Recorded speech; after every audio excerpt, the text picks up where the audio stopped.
यार चली रे ना सरकार चली रे। कपिल वस्तु तू जिला रंगदारी चली रे। कपिल वस्तु तू जिला रंगदारी चली रे। धड़ा धड़ा गोली के आवाज चली रे। कपिल वस्तु तू जिला रंगदारी चली रे। कपिल वस्तु तू जिला रंगदारी चली रे।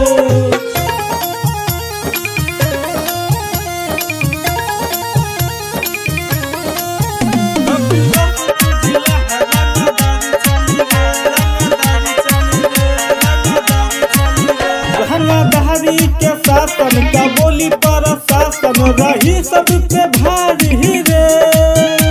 जे बढ़ के हु बोली उ खा जाई गोली के उ कुछ न बिगाड़ी रे।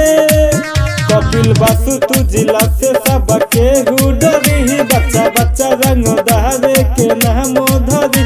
हमारा विरोध में कहवन समाज बोली रे। कपिल वस्तु तू जिला रंगदारी चली रे। कपिल वस्तु तू जिला रंगदारी चली रे। कपिल वस्तु तू जिला रंगदारी चली रे।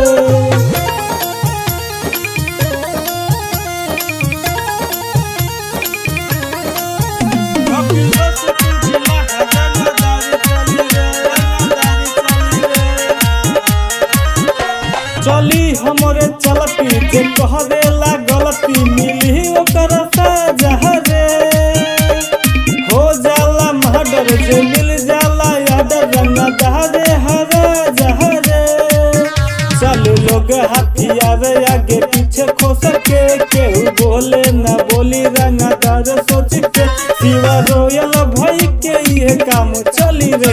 कपिल वस्तु तू जिला रंगदारी चली रे। कपिल वस्तु तू जिला रंगदारी चली रे।